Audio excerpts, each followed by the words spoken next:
welcome everybody to this February meeting of the Board of Directors of Harlan Community School District. We have some teachers, administrators, and citizens, so we're glad to have everyone here.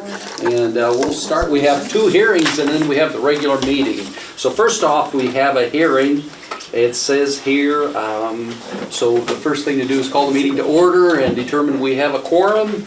And first we need to approve the agenda for the hearing. And this is about the current budget, amendment to the current budget. So moved. So moved. And second? Okay. Monty.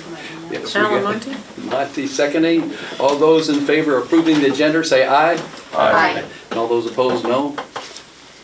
Okay. So we open this up for comments from the public. Okay. Brian particularly. Yeah, so I'll kind of go through the reasons we're doing this. There's 4 lines on here that we have to meet. There's an instructional, there's support services, there's non-instructional, and then there's total other expenditures. And I'm going to go through each line. The instruction, the sped costs, especially our placement costs, have risen this year. A lot of times we can't control this. I'm trying, Brian, just like. You're trying to find it? Keep going, yeah. Okay. A lot of times we can't control this because a lot of times we aren't aware of the mix of the students, so they're higher than they've normally been, and obviously that's one of the reasons. The other reason is we're in the process of finalizing a curriculum purchase, and some of those costs will come into FY23.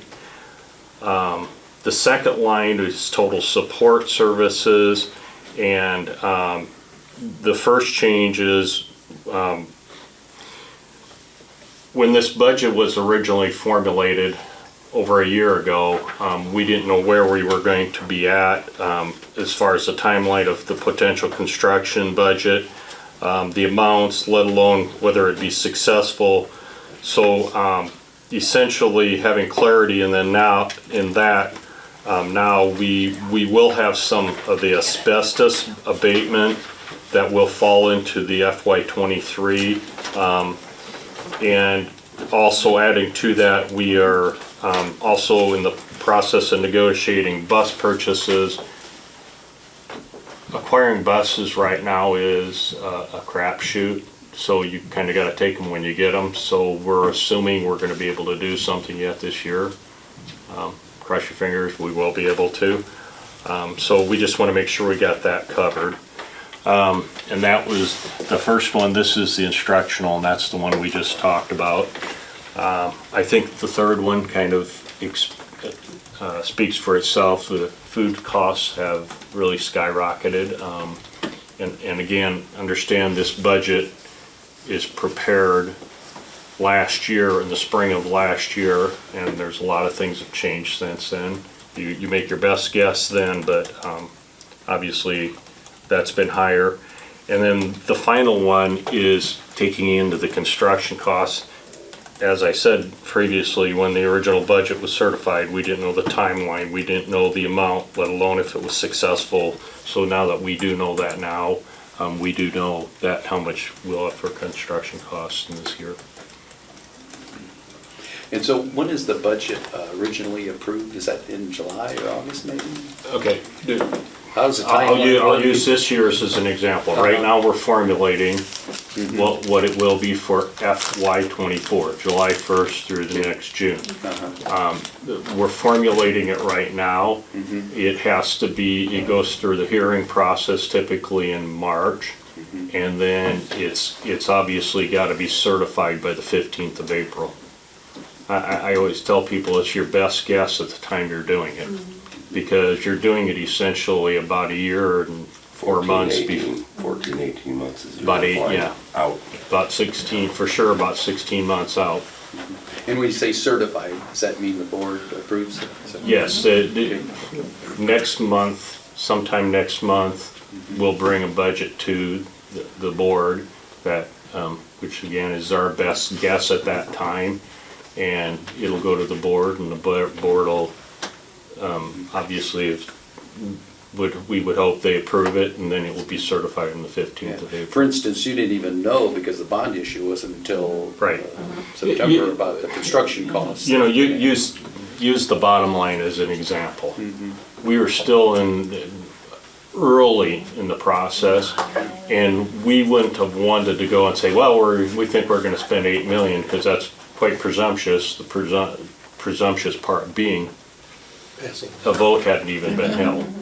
So, yeah, and that actually, if you take the fourth line and the second line, that explains those very easily. Sure. And so, just to get this in my mind right, so we have the hearing and this gets approved, and so it's June 30th. Will there be some adjustment then? Because this goes till June 30th of 2023. Yes, this is to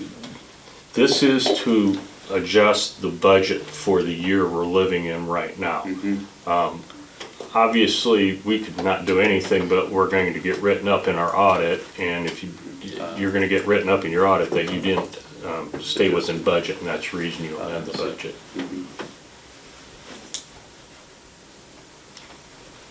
Any other questions? Good questions. Thanks, Jay. Well played. I'll see if I can return it to Yeah, right. Very good. Any other discussion or anyone from the public, sitting citizens have any questions or comments? It's an open hearing.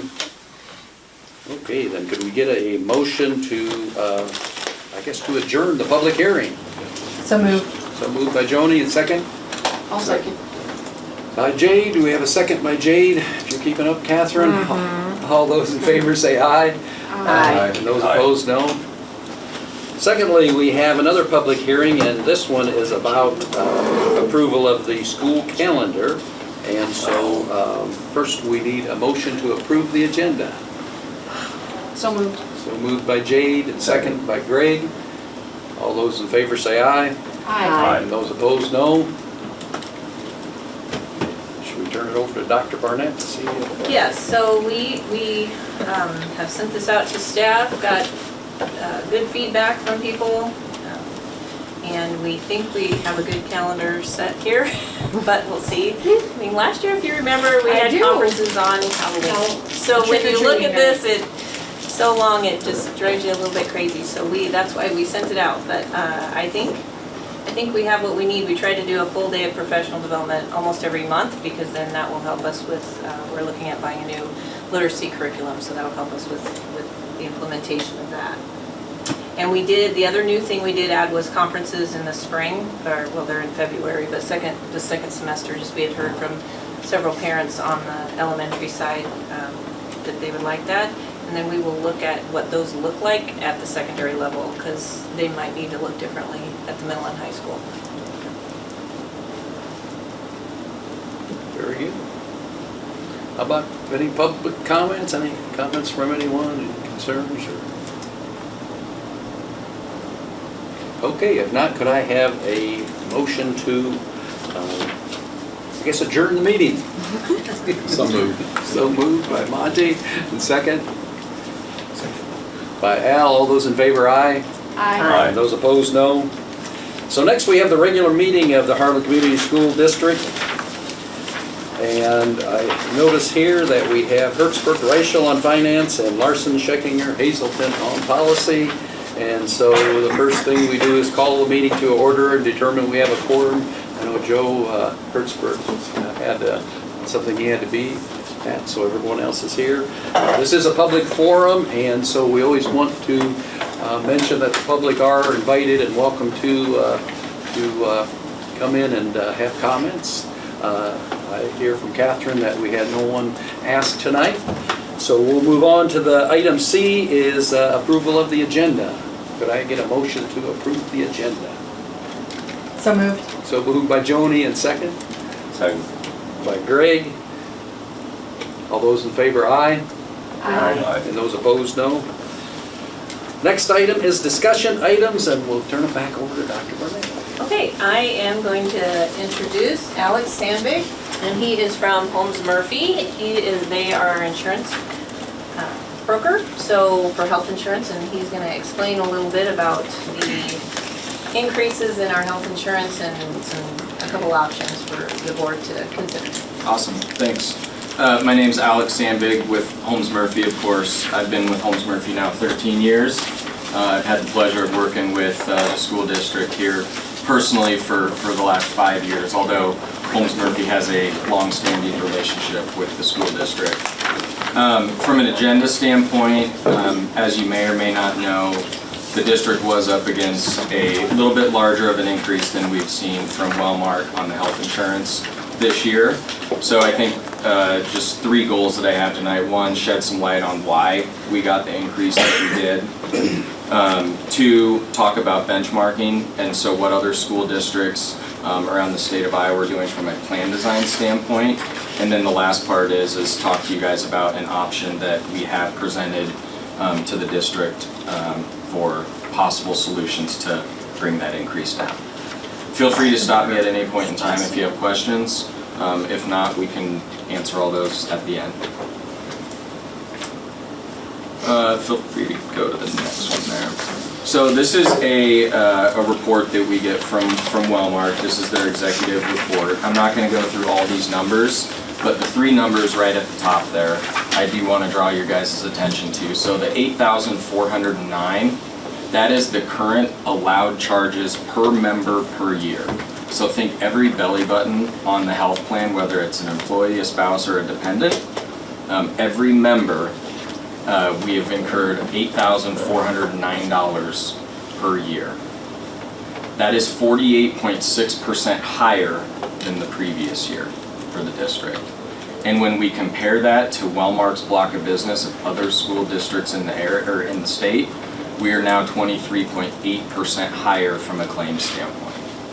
The graph on the bottom gives you guys an idea of where those claims came from and why we saw that increase. And you can see across the board, whether it's inpatient, outpatient, or pharmacy, which is RX, we saw a pretty hefty increase in claims utilization this year. The next slide. This will give you an idea of how the plan has historically run over the past 4 years. So we're looking at prior year 2, prior year 1, the last calendar year, and then of course this calendar year. And the numbers that I draw your attention to up at the top there, that's first highlighted, the $2,105,000. That is the total paid amount of medical and pharmacy claims for the school district in the most current year, compared to the previous year of $1,318,000. That's an increase of $787,000 in medical claims. The other numbers that I draw your attention to in the middle, the highlighted there, the 7,190, that is the total paid claims per member per year. When you break that out between medical and pharmacy, those are the 2 numbers underneath there. And I think the percentages there is really going to show you that our medical trend is up almost 50%. And where we really got hit hard this year was pharmacy. Those claims were almost up 92%. The graph over on the right, this compares the previous 4 years. That's you guys in the orange. And then that blue column, that is Wellmark's school district book of business. This is the first year that Harlan School District has had claims higher than Wellmark's block of business. We have historically ran very, very well, but we were up against some tough claims this past year. Okay. This next slide will give you guys an idea. Okay, so yes, claims are up, but let's compare that to the amount of premium that we're paying Wellmark. And so again, I'm not going to go through every single number on here, but I'm going to take you guys to a few numbers. What we're looking at in the top half of this graph, this is looking at calendar year 2021. And you can see where if we go over to the paid claims column, we paid Wellmark $1,410,000, or sorry, we paid in premium the $1,559,000 in premium. Wellmark paid out $1,410,000 in claims. If you go to the most recent 12-month period, which is below that, you can see that the number that we paid in premium was $1,650,000. Wellmark paid out $2,240,000. And so when you mirror those two together, it gives us a loss ratio, which is down at the bottom. So our loss ratio for the 2 years that Wellmark was looking at to come up with your guys' renewal is 113%. That means for every dollar we paid in premium, $1.13 came back out the door to pay for claims. And just to give you guys an idea, when Wellmark is underwriting their groups, they target an 80 to 85% loss ratio. Okay, so you can see that our claims were definitely up. The reason I'm showing you 2 years here is Wellmark is not just looking at the most recent 12 months, they're looking at a 2-year period to come up with your guys' renewal.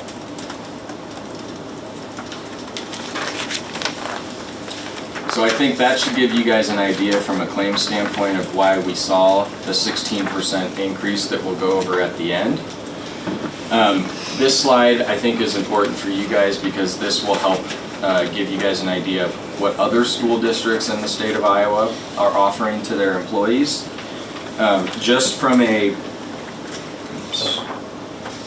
to give you guys an idea of the data set we're looking at other educational service industry of company sizes between 100 and 500 in the state of Iowa. And of the plans we're looking at 132 unique plans to come up with this benchmarking data. The graph at the top left, this is going to go through the plan design. The benchmark column is what we're going to be comparing your guys' traditional plan. So one of the 2 health insurance options that are offered is listed under traditional plan. And then the key performance indicators there is a stoplight approach. How we calculated that is taking your guys' group value divided by the benchmark to get to those percentages. Without going through every single line, I think the columns that I want to focus on here is what the deductible and the out-of-pocket maximum is, because in the options that we're going to go through with you, those are the only things that we're changing.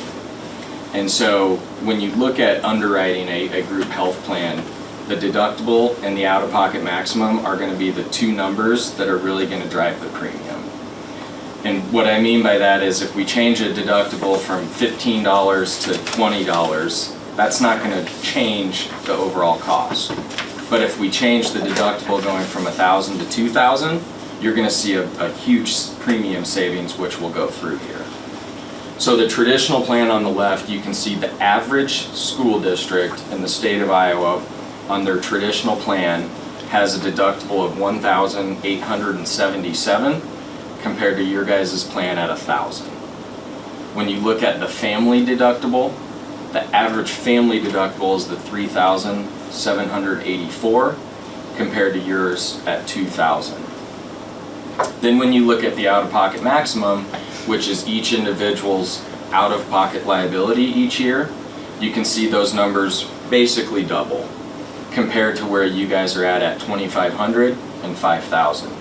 So the data that I'm looking at here shows me you guys offer very rich benefits that are awesome for retaining and recruiting the best talent, right? If you look at the top right, this is going to look at your guys' high deductible health plan, which is where the majority of your guys' membership is at today. The average high deductible health plan has a deductible of the $2,361. Our plan here is the $2,500. And then for the family deductible, the average is $4,713 compared to ours at $5,000. Our deductible and out-of-pocket maximum on this plan are the exact same, so you can see what those numbers are compared to the average out-of-pocket maximum for other districts. So we're pretty close on that plan. I think one part that I really want to drive home is going to be the last one. The employer HSA contribution, so the amount of money that the school district is giving each member each year is $2,500, meaning you guys are funding everyone's deductible an out-of-pocket maximum. So in the worst year possible, you're funding any out-of-pocket costs that could potentially be incurred. Those dollars stay with the member and never go away. You can see that that's the numbers down at the bottom right, where it says $208.33. That is your contribution on a monthly basis to each staff member, compared to what the average is at the $61.83 for employee only and family at $98.75. So you guys are very generous from an HSA standpoint, which is a great benefit for you guys as staff. Okay. This slide here, this is showing you guys what the renewal came back with. These are your 2 health plans that are being offered today. And I'm just going to take you right down to the bottom. If we make no plan design changes, the increase for the next fiscal year is the 16.25%. That equates to just shy about $284,000 total. So if we don't make any changes, this is going to be the new renewal numbers for the next year. And if we go to the next slide, where I really want to spend some time, is if we do make plan design changes and increase the numbers that I did highlight here in red, we can get that renewal down to 5.38%, which is right around $94,000 total. What we're suggesting for a plan design change on our traditional plan is increasing the deductible to $2,000 per person, not to exceed $4,000 for the family, and then the out-of-pocket maximum of $4,000 and $8,000. What we're suggesting for the high deductible health plan is the plan on the right. That would be increasing our deductibles to $4,000 and $8,000. One thing I do want to point out on this plan, from a deductible standpoint, on our current high deductible plan, it is considered a non-embedded deductible, which means one person in the family could hit the entire family deductible. This plan that we're showing you here is considered an embedded deductible, meaning each individual in the family has their own single deductible, and so not one individual person will never pay more than that. So that is a benefit. That is a positive to this plan design change. And the last slide I'll go through just summarizes those 2 options. If we don't make any plan design changes, we would be at the 16.25% increase. If we do move forward with the options that I just presented, we're at the 5.38% increase. Is that keeping the HSA contribution the same? That is correct. This does not include the HSA contribution. One data point that I think is important to point out that I forgot to share earlier, when we look at more claims data, 75% of your guys' members have less than $2,500 in claims. So these plan design changes are not going to change much from a benchmarking standpoint. We still compare very well, but it's also not going to impact that many individuals in the district, because only 25% of our people have claims over $2,500. Do we know the overall percentage of how many employees enrolled in either of these plans currently? So if you go back one slide, if you look down at the bottom left under rates, we have 20 employee-only contracts in our traditional plan, 0 families. In our high deductible health plan, we have 91 that take employee-only coverage, 47 that take family coverage. So what percentage of employees would that be? It's 100% of the certified staff. 100% of the certified staff use this insurance. Use one option or the other. Okay. Is that what you're Plus- saying? Yes. Yes, plus then It's year-round about 12. staff too. About 12.5% take the traditional. Is that what you were asking? Oh, How many sorry. take the traditional? or No, how just many- overall, how many? So all certified staff, teachers, administrators, and anyone that's 12 months. So custodians, secretaries, there's some 12-month secretaries, and then directors and administrators. I was just curious, will this impact 15% of, you know, like how many actually use the insurance? That's what I was curious about. The one thing They have to too, take it, certified staff. Have to take it. and you get that $2,500 and that can roll over into the next year. Like you can save that in your HSA, so Yeah, if you okay. do end up having a year where you don't get to the 4,000 and then you still had some left over. Is it only you till might like have March that. or April or something? No, No, it's no. not like the flex. Oh, You get to okay. It's keep not it like a forever. flex, correct? Yeah, So okay. you don't gotta use it for when you the- retire for your insurance if you Okay. want it. It does have to be a medical related expense. The one other clarification too, and I called Andy just to be sure on this, but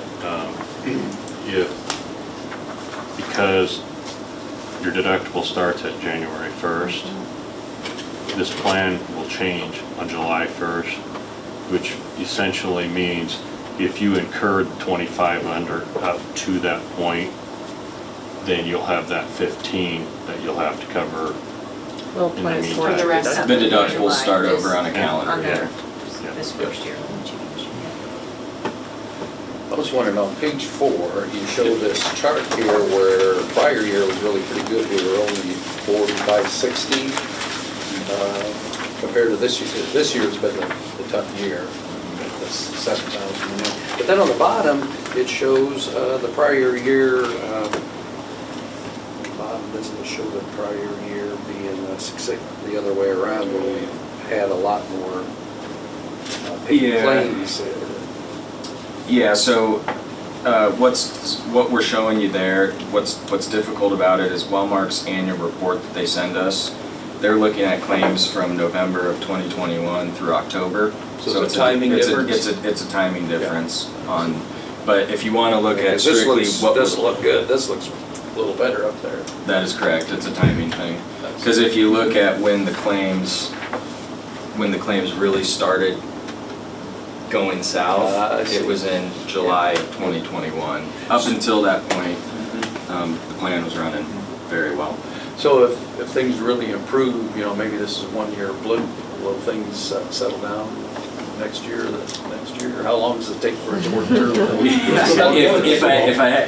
probably wouldn't be standing there,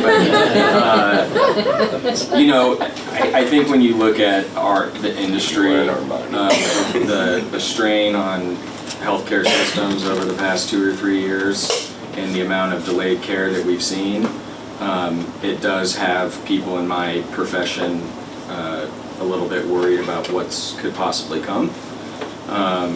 One thing I would say is, you know, a lot of the claims increase on your guys' plan, it didn't come from a whole bunch of people across the board. It's not like we're an unhealthy school district. There's just some unfortunate things that happen, but here's the thing, that's why we buy insurance. You can't predict things like what's happened here, unfortunately. When you look at medical and pharmacy trend, medical trend right now is right in that 7 to 8%, and pharmacy trend's right around 11 or 12. Coming in at a 16% increase, my underwriting team actually would have guessed it would have been much higher based off of the claims that we were looking at. So I do think Wellmark came back with a very fair renewal based off of what we're looking at. But that wasn't exactly my question, was how does the future look if the claims go down? There's some possibility they go down.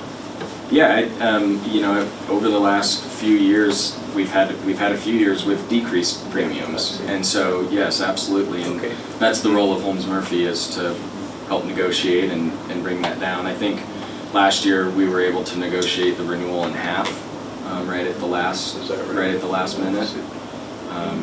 So Yeah, yeah, that's good to hear. sorry I didn't answer your question fully, Thank you. but Yeah. Wellmark has been very responsive to Mhm. what has happened. Yeah. Is Wellmark the only game in town? I know they have a great reputation. yeah, Wellmark still has a very large share of the business in the state of Iowa, especially school districts. There are other carriers that we have presented to the district when needed, and there are options available when we do need to pull those levers. Yeah, that's your job. Appreciate it. Yes, sir. Awesome, thanks for your time. Thank you.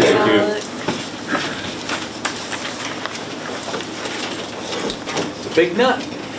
Any discussion about that or any questions? That'd be a good time to bring it up.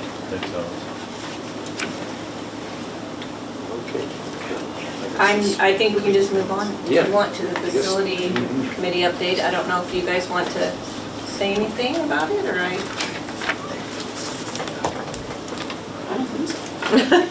The bidding process has started. I have no questions. Bidding process has started, and De Novo will be here on Wednesday for any bidders that want to tour the sites and look at what they're bidding on. So that's Wednesday afternoon. And there's, the first 5 bids are going out, so it's exciting. We meet on a regular basis tomorrow morning, and then on a Zoom every couple weeks, and just they give us an update, so. One of the questions I had is, are we still on time hitting the timelines? And I said yes. So they feel very comfortable. Okay. I think one of the things that was always interesting is this, Yes. one of the things that's always interesting is to keep an eye on the variance, and, we don't know what, it's kind of inflationary times, and so one of the things they were able to do is take the asbestos removal out of the budget for the project, if I'm saying that right, and put it into the budget for the school. I don't know if I'm explaining that right, Brian. Essentially, you have the option, without getting really too far deep into it, but basically you have the option to make it a district cost, and you can pay it out of your general fund, and then you can go back and get the authority from the state from that every year, how much ever you spend each year, every year, and that's what we kind of, with other factors involved, decided we could do and still control our tax rate and everything. It worked in our favor to have dangerous chemicals in the ceiling. I wouldn't say that, but Only when messed with. one of the other things, we've been real fortunate the last couple of weeks, and it's not big dollars, but we were able to find a couple of local groups that are actually going to take some of the stuff that would have cost a lot to dispose of.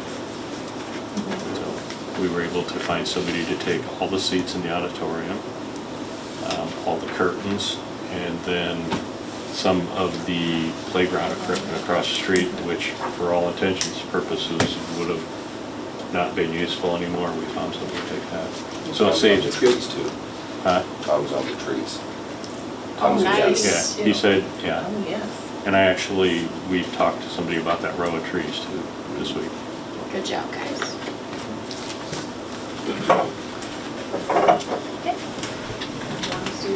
Okay, student accolades, Mr. Moyer. Okay, so right here you have 3 of our finest over at the elementary school. There are Student Citizens of the Week. Heavenly Bulliard is the one on the left. And Carter Anderson and Michaela Gross is on your right. So they were very deserving of being great citizens at the elementary. I don't have pictures. I don't know why I didn't send pictures of the staff, because we have our staff Citizens of the Week too. Cows. Our cows, yes. Brandy Eccles was staff cow. I know that sounds terrible. Michael Ruschenberg, and a substitute teacher, Sam Woolworthing. But he just knocks it out of the park, so he got nominated as well. So, yeah. So those are some accolades there. 2 things that I'll put plugs in for is we have our preschool family night on Thursday.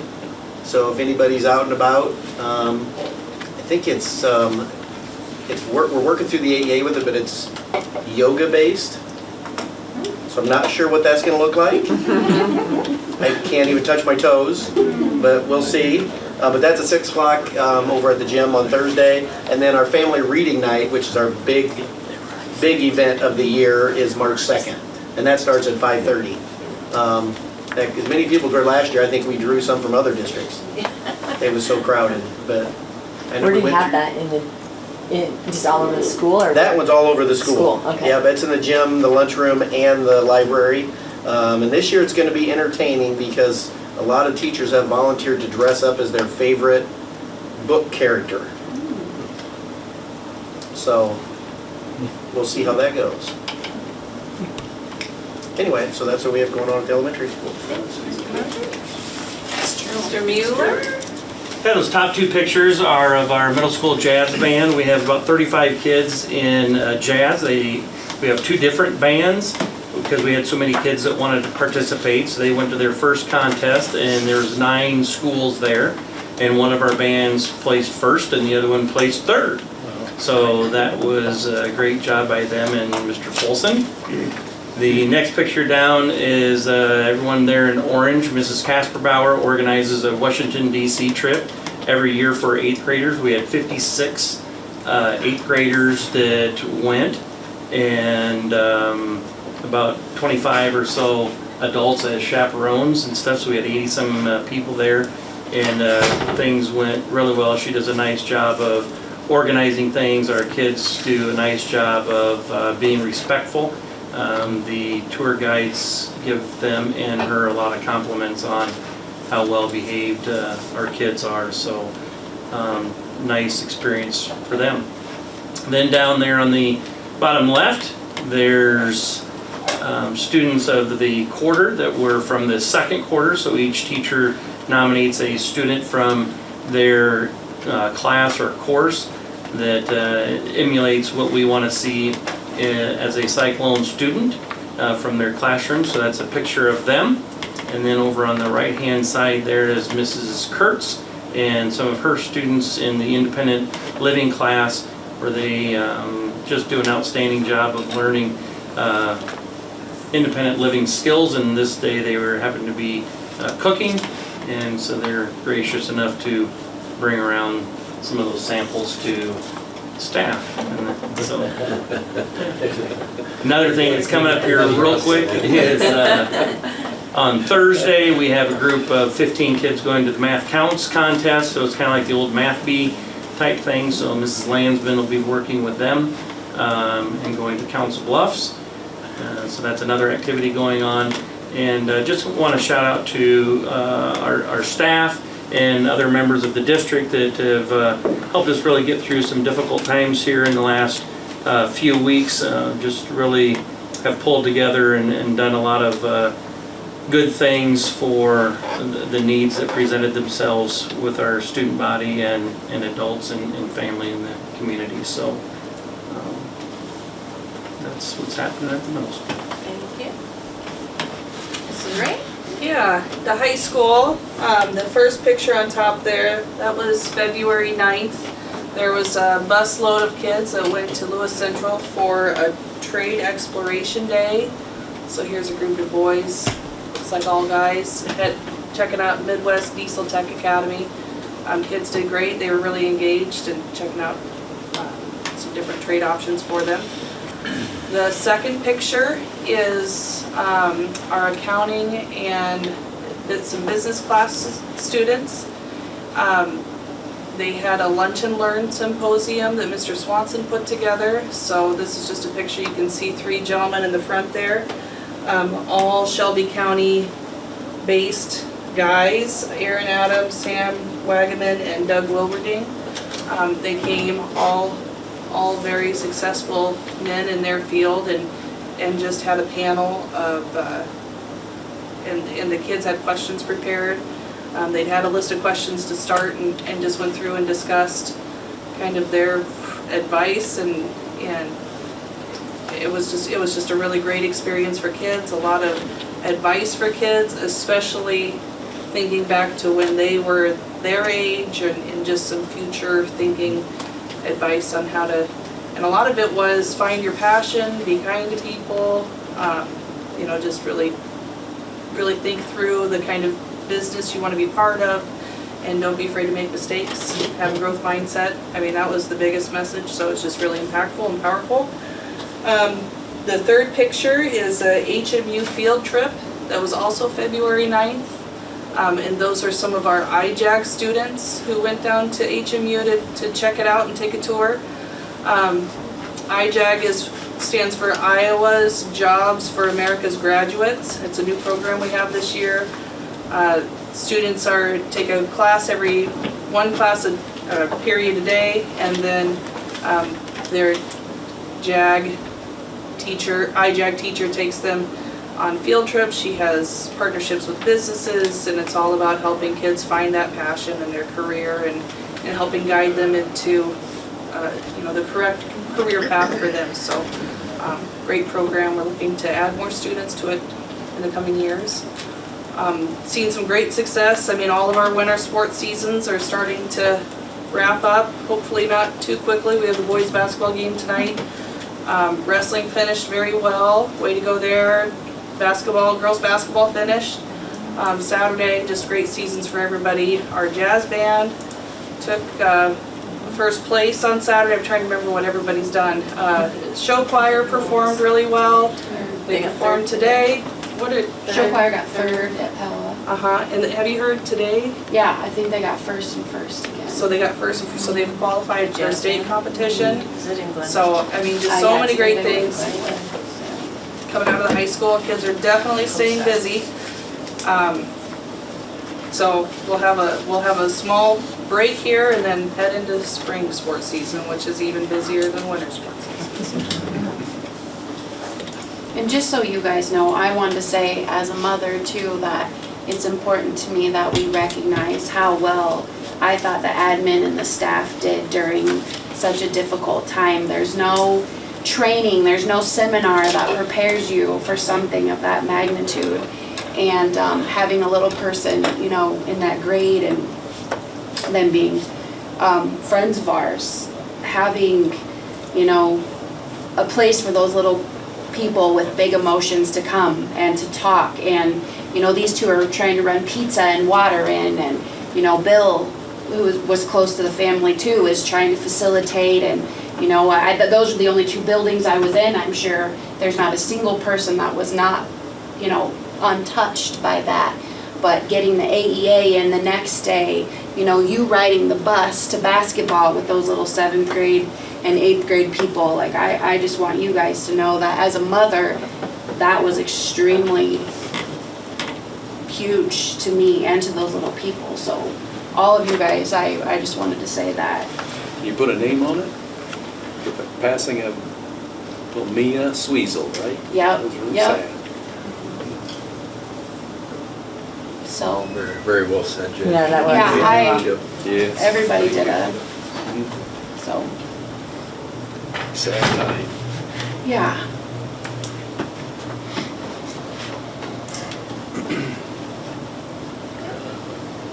Thank you. Okay. Thank you.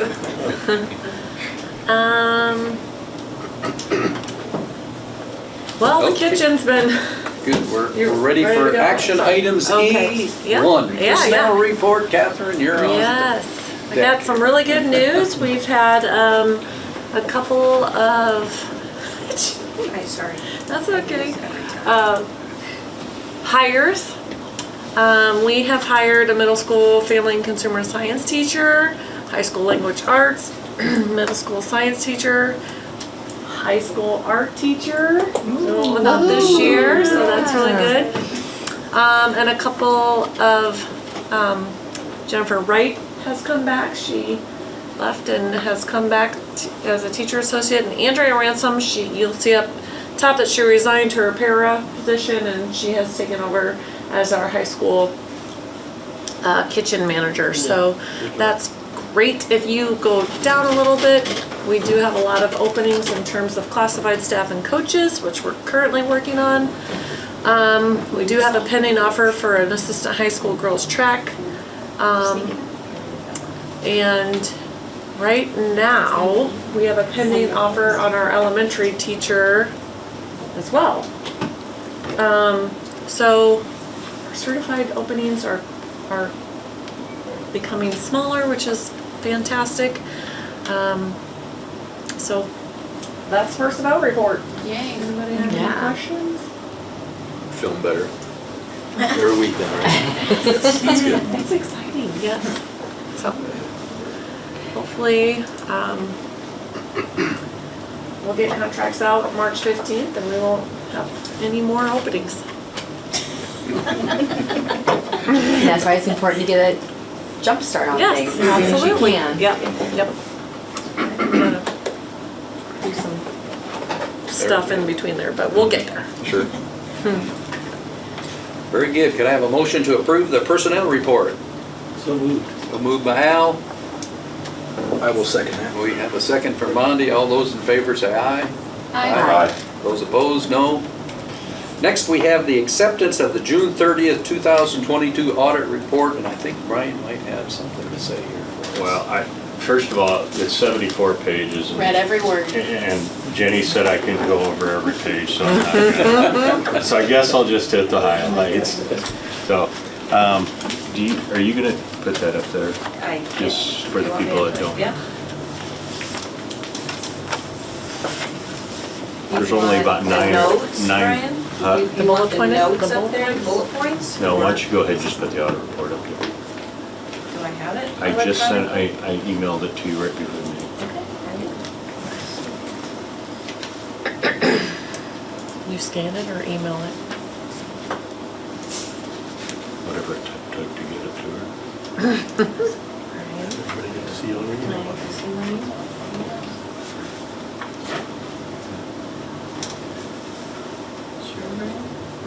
I don't see it. Oh. I did email it to you right before the meeting. Yeah, because we were laughing how many minutes you had. Yeah. Well, yeah, What do you, I mean, I can find it. I scanned it right from the email. Oh, I had that. That was the budget. That was, Maybe there were two of them that went. There's two. Yeah, I feel like there were two in that email thread, okay. And about maybe. this one, right here. Yep, it's a big file. It's the second one. Here you go.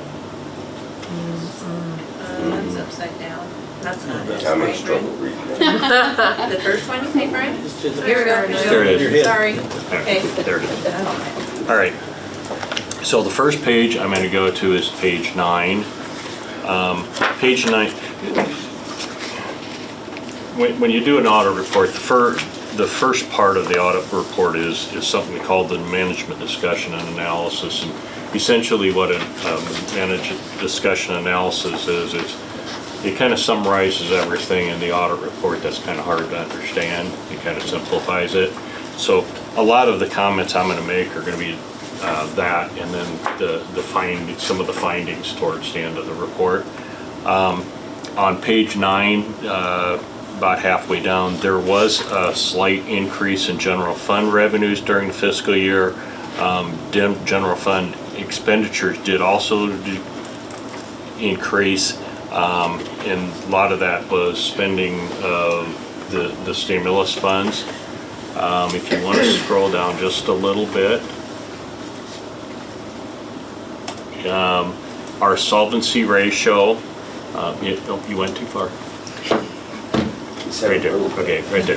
The solvency ratio did increase from 16.7% in fiscal year '21 to 19.6% in FY '22. We would expect that there's going to be a slight regression in the next year or two. One of the stimulus funds are great. What they do is they kind of bolster your cash reserves. So when you have high enough cash reserves, that prohibits you from cash reserve levying, which we do on a normal basis. What we use our cash reserve levy for is to fund things like our SPED deficit. SPED deficits and some of the other SBRC claims, you can always get the authority back, the spending authority back. What you don't get back is the cash, and the only way you can get the cash back is the cash reserve levy. So more often than not, what we're doing when we're cash reserve levying, we're just getting the cash back that we spent on our SPED reserve, our SPED deficit. our reserves are high enough now to where they limit you on what you can cash reserve, and we're not gonna be able to. So I think I told Jim this before the meeting. I said essentially what ends up happening, organically your cash reserves go down just because you're not allowed to cash reserve levy. A lot of the reason we have a higher reserve right now in our cash is because of the stimulus funds. It helped my lunch account too. And Sure. what you mean by saying you're not allowed to cash reserve levy, what you're saying is the county cannot take, No, get what tax money for, we choose what we cash reserve levy, okay? in other words, this has to do with the property tax, doesn't it? Yes, Mhm. yes. But, and we've done it pretty much every year that I can remember, other than when we could not cash reserve levy. Earlier we were talking, when has this happened the last time? ARA was when they had federal stimulus funds in around 2010. It happened then. Well, anytime you have that, it's just gonna raise your cash reserve. So what you're saying is we tell the county treasurer what that number should be for the Yes. levy for property tax Yes. for people, and that's a certain range, is that, do I understand? No, it's essentially what ends up happening is, and I'm gonna oversimplify it, okay? Yeah, please. To try to make it so it's at least understandable. Let's hypothetically say our sped deficit and our other SBRC request was 700,000 for a given year. What we'll typically do is we can get that authority back, we don't get the cash back, so the following year, we cash reserve levy to replenish those funds. Does that make sense? I think so, yes. But it is actually, it is a levy. Yeah, it is a tax. It is a tax. Tax makes more sense than levy. Okay. I was thinking of a dam, Okay. you say levy, for some reason. I mean, similar. You Maybe know, I'm you in the get wrong funds business, until you open the door. So, This is a levy. Okay. okay, and that's really everything It I seems had like on it took us quite a few years to get to where we could cash reserve levy again. I mean, I don't remember how many it was. So back are you talking? like in 2010, it seemed like. 2010, we went 2 or 3 years Yeah, without. there were several years where we didn't. Yeah, it just. It was a win for the taxpayer. And every time it's different, it may not take that long this time. I know the last time they were quite higher than this. Okay, the next page I'll go to is 11, and you're reading my mind. Are you following the cues, I guess? On page 11, what this shows is, and these are done in thousands, what this shows is our district's net position increased by approximately 3.7 million during FY22. Various reasons. One of them's I guess probably one of the ones that stick out is our overall debt position was lowered because we paid all our debt. And if you're wondering where I'm seeing the increase in 3.7, it's the difference between those two figures there. The next one would be 13. So what is the net position? That's, in other words, that's the, Net position, That's if the you want to, bottom. make it layman's terms, it's your equity. yeah, your checkbook balance, basically? Or Nope. maybe it's It's your equity. I see. I always say, Mr. Swanson would be thrilled with me. Assets, what you own minus your liabilities, what you owe is equal to what you're worth. Net What are we position. worth? Yeah. And it decreased by, what did you say? The increase. It decreased by 3. Okay. Okay. Okay, on page 13, I'm not going to hit on a lot here, but what this shows is the revenues from our business type funds. Our nutrition fund increased $107,900. Expenditures decreased $61,000. One of the things we really found in the last 2 years, and I can make this in a really quick synopsis, she's kicking me because I gotta go quicker. I did not, Thank you, Catherine. but I will. But what we've really seen in the last 2 years with the federal government financing all the nutrition programs, just about every school in the state of Iowa, our nutrition balances went up. So, okay, and then page 14, you can just go a little bit farther. The only thing I always like to point out, the district did operate within its total budget. There is, when we get into the findings, I'll show you there was one note that they made to that. Okay, then 15, you know, if you want to go down just a little bit farther, Jenny. Really, we're supposed to comment on things that really we feel could affect. The district always is taking steps to make sure that we're balancing the budgets and we're keeping ourselves in a healthy position. We did have a slight increase in enrollment this year, which that affects next year's fundings. Obviously, the third one, we're closely monitoring the state and local finances. The state right now is kind of we're leery of some of the things that are happening, and specifically with the vouchers, because that does affect the total dollars that'll be available to the public schools. And then the last one is just a note to say that on this report here, there was no, we've funded all our debt payments with the SAVE fund, okay? And that's specifically for this year. Then I'm gonna go all the way back to 65, but I'm gonna stop at 21 on the way, if you would. So really, you're only going to 21. 21, this gives a little bit of a kind of a recap of our total revenues for each one of the, for each category. I will specifically point out, the first column is general fund only, and that's our operating fund. The second one, which is capital projects, is going to combine the SAVE fund and PEPL. The third one is debt service. I have no idea why they keep that one separate, but hey, they do. And the last one are all the other, which would include the activity fund, the management fund, any private purpose trust funds. I think that's, in our case, that catches them all. It does nothing on the nutrition fund here. And if you get to the bottom of that, you can see all of those funds did quite well for the year because the fund balance has increased. Okay?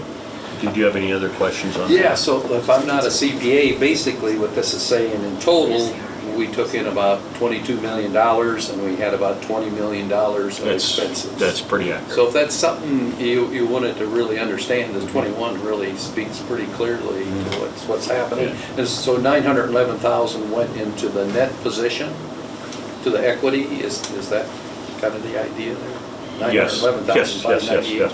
Okay. I was trying to find where you were talking. And next year, when we get into starting to pay for the new projects, does that get funneled through the capital projects column? Yes. You're easy. Yeah. That one. Capital projects for the next few years will include Fund 31, which is the construction, Fund 33, which is the SAVE, Fund 36, which is.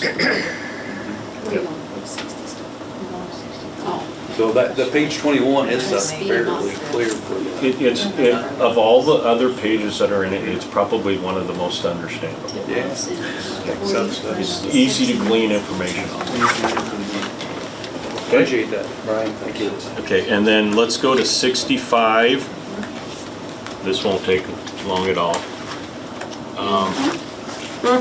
65 essentially, and what 65 is saying, that they check compliance of all our federal programs.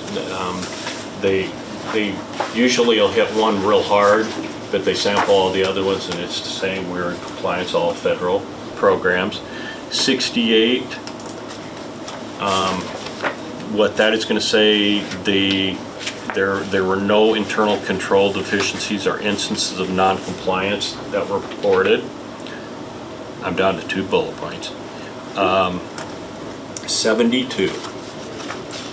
And I'll have to tell you where it's at. You're gonna have to scroll back up because on the certified budget, I said I would speak to that. The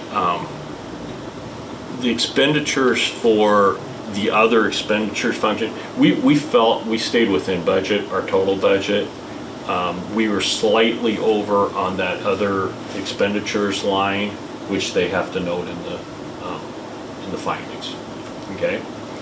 And then 72, 73 or 4, you don't have to show any, the only one that, there were no other findings, and what they say, they look at compliance, or no other findings.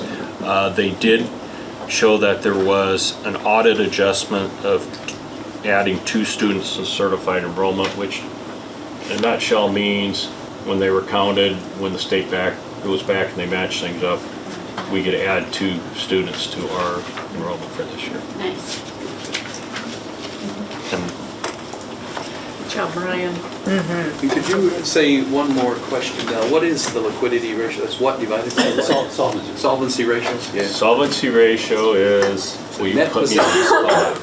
It's the unassigned and assigned fund balances divided by the total general fund revenues less the AEA flow through. That's the top part of the line, or the bottom part?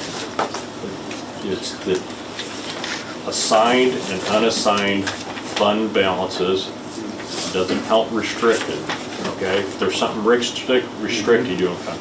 It's the So unassigned is and that the assigned. same, that's not the same as net position?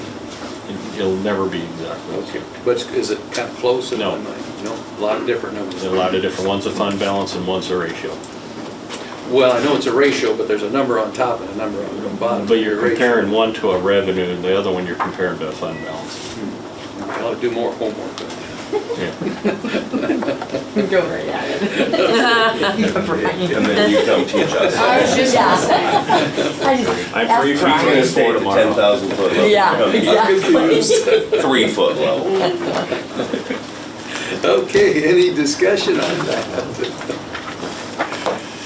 Good job, Brian. Good job, thank you. Good job. A lot of work goes into that. Yes, there is lots of numbers. Could I have a motion to approve the acceptance of the June 30th, 2022 audit report? So moved. So moved by Jade. I will second that. We got a second by Monty. All those in favor say aye. Aye. Those opposed, no. Okay, next on the agenda is the request for open enrollment. Yeah, so we have a request from a student who has an IEP from OABIG district. So that student right now is a kindergartner, and they're actually going to a Denison school. They're open enrolled in Denison, and now they want to open enroll from OABIG to Harlan. You forgot a constant. Yeah. Just say Odebo. I wouldn't even Battle want Creek, to. Battle Grove. That loud, yeah. Got it. Our recommendation is that we decline just because this student has, we don't have the programming to fit the student's needs. So we are recommending that we decline at this time. Did the parents know that? Yes, well, they know, so the way that an open enrollment works is if we are accepting them, it doesn't have to go through the board, but if we are declining them, it has to go through the board, and if they have an IEP, we have to have a conversation with the AEA, so Green Hills AEA, special ed representative, ourselves, and the resident district, which OAB, I missed it. We had a conversation and discussed with them, and they agreed that we don't have the programming, so we are going to deny. And then we have talked to the parent just to let them know that we were coming to the board. So it's something that has to be board approved or denied. The denials have to be board approved, yes. So one of us has to make a motion to deny the open enrollment. Yes. So I make a motion to deny the open enrollment. Second. Second by Greg. All those in favor say aye. Aye. And those opposed, no. Next, we have on the agenda here the approval of the amendment of the current budget, which we already had a hearing on. And so we'll see if there's any discussion, otherwise we'll take a motion on that. So moved. So moved by Al, Second. seconded by Jade. All those in favor, aye. Aye. And those opposed, no. Action item E5 is the approval of the 2023-2024 school calendar. And so we already had the public hearing on that. And again, we'll open up for discussion and a motion. So moved. So moved by Greg and seconded I'll second that. by Monty. All those in favor say aye. Aye. And those opposed, no. Next, we have item E6, the presentation of the Harlan Education Association initial proposal for the 2023-2024 collective bargaining agreement. And this is a presentation, so we can accept the presentation is what the board would do. It's a short presentation. Thank you. He didn't even. So my name's Go to page 2. and I'm here to pass out the opening proposal of the HEA this year. So I will pass it here. I'll give you some. Okay. Pass it that way. I'll pass it this way. Whoever would like one can take one. And then we can, if you have any questions or clarifications, let us know, and we can do our best to answer that.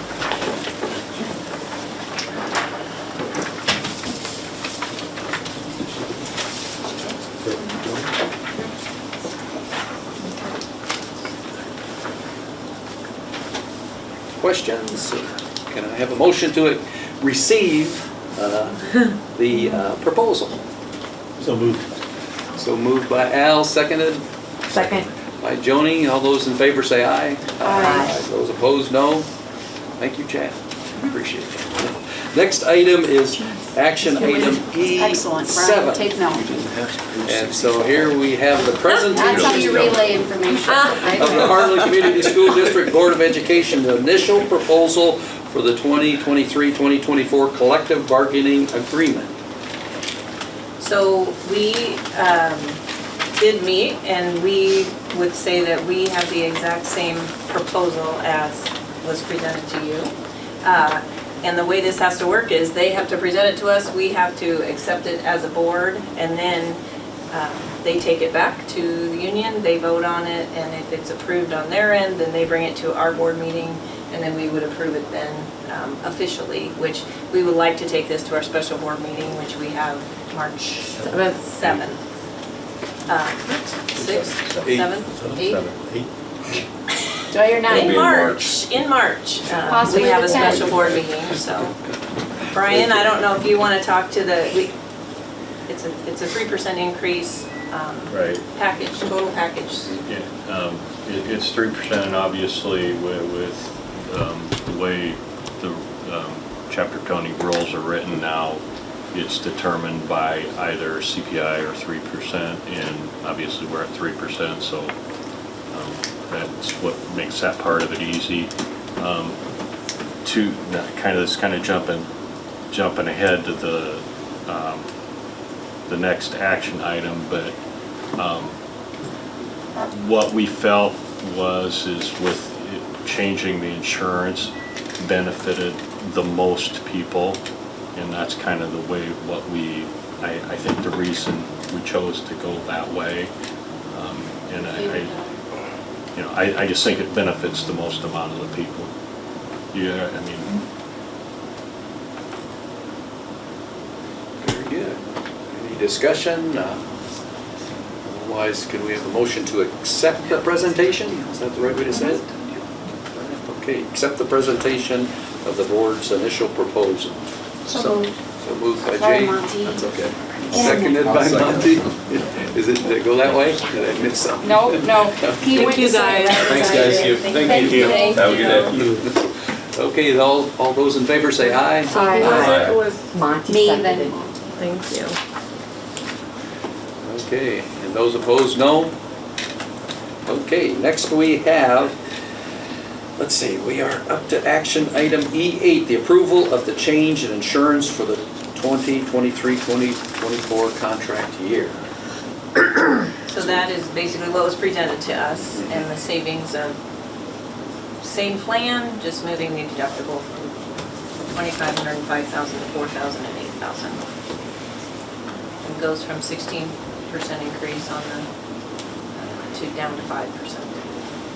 I think it sets us up for the future a little bit more, should things stay the way they are. Okay. Oh, Second, yep, So second. moved by Greg, Oh, I missed that. by Jade. All those in favor say aye. Those opposed, no. Next, we have action item E9, approval of the scheduled service agreement with Train. So last time when we were here, we took off the BMS contract and Mike, Mike's not here tonight, but Mike really wanted to just make sure that we had the right services in place, and he feels that Train, Mike Dare, our facilities manager, Train has the best services when it comes to chillers and different things. So we had originally thought we just want one company, and now we've decided Train's better at that piece. So we took that piece out of the BMS contract, which is our next item, and did a separate Train contract. We also are gonna get more service hours out of this, so there's a little bit of a difference in price, and Brian can talk to that if you want, but we're getting more service hours out of them. Yeah, and this, speaking for Mike, he says, really what he said is the combination between the two of these contracts provides us the best choice of expertise while still getting, because we get discounted hours if we take the service contract, so it gets us discounted hours and it still keeps all our preventive maintenance in place. He likes this mix the best because you're getting the people that specialize in one thing working on it. What was our previous cost versus the new combined? I don't have it right in front of me, but it was, I want to say it was 22-ish. And these will run, So this year. This is $6,674 per year as a service agreement, and I think it's 3 years that it can be negotiated, but I think it's for a 3-year deal. So I that's- really appreciated, Mike, that he kind of went back and took a second look at it, because he wanted to see, he really had it's it. probably less than $1,000 difference. I think keeping him happy is a good thing too. He does a lot on them. So that BMS stands for Building Mechanical Systems, and this is for cooling towers particularly, is that correct, Brent? The Train will actually take care of the chillers. Okay, I see. Cooling The towers. Train Is that will specifically have the chillers, Control will have the other stuff. Oh, okay. But is a cooling tower a chiller, is that the same synonym or not? Sure. Okay. I'm not trying to be difficult, I just. What do you call Mike? Yeah. Okay. Thank you. Any other comments or discussion? No. Okay. I think Brian's had about enough anyway. I know. Okay. Could I have a motion to approve the BMS service plan? This one's a Train one. Or Train, I'm sorry. Train, yep. Yep. Some of, second. You get that, Catherine? Okay, all those in favor say aye. Aye. Those opposed, no.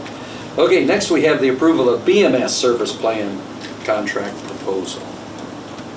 And this one, I think is for about, it says here $31,942, is that correct? No, I'm getting ahead. It should be $15,555. Yep, thank you. I've looked at that figure enough times this week. I don't remember it. Months ago. So Mike, this is the one Mike spoke to last time, we just pulled that one little piece out. This is control systems, isn't it? Control services. Run all the, And we visited with Control Services. It's not that we've been disappointed in what they've done with chilling towers. We just feel like this is probably getting a little bit better expertise. very good. Any other discussion? Could we have a motion to approve the BMS service plan contract proposal?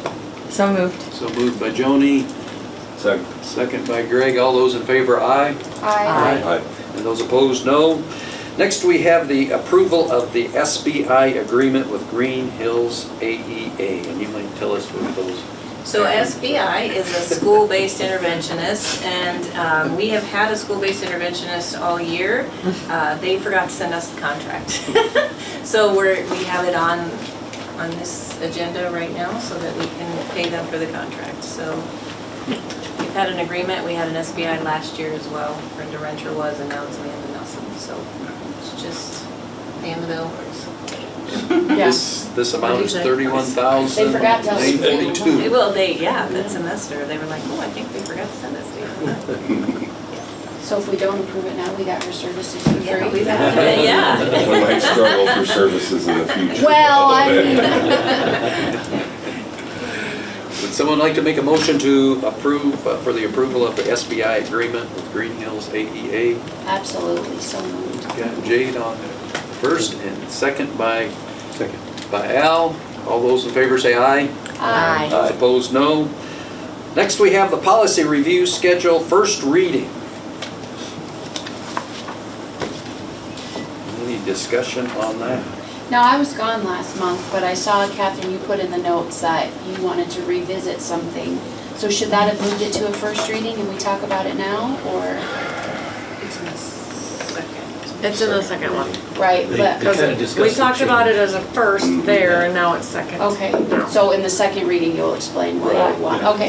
Yeah. Okay, I'm back with you, in a second. Thank you, Jade. And I looked through all of them and did not see any problem with the Yeah. changes. It's just That kind a of lot of little. those secretarial type things or spellings and.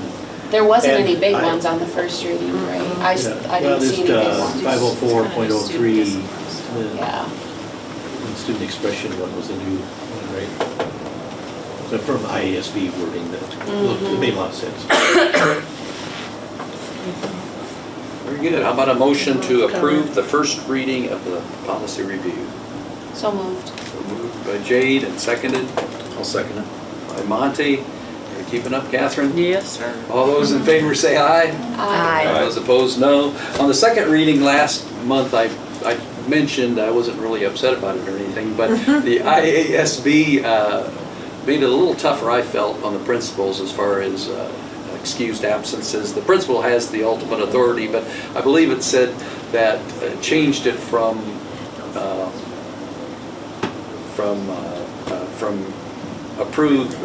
recognized religious activities to funerals. And I like the wording where it said that recognized religious activities, I think it's basically what it says. And so I think it gives the principal just a little bit more leeway, not just for funerals, if there's other things. And the other one was, let's see, if I can see here, was about appointments. It limited it to only medical appointments, whereas I think it's a little better if the principal has it saying that appointments that are approved. And so that was a couple changes. So we kind of kept that one sentence in there is what I just mentioned, I think. And I wasn't here, but I think it's important to note that that caused quite a bit of controversy Oh, really? when that email came out at the beginning of the year, that parents didn't love feeling like they were being told what would be excused and what wouldn't. So I think it's important that yes, we follow the law, but not have parents feel like they don't have the ultimate say in. Oh, yeah, they always have the ultimate say whether to keep their child at home. But it goes to whether they're gonna go on the truancy law or not. Which Right. is where it gets a little hairy. Right. I think. Right, and that's, yeah.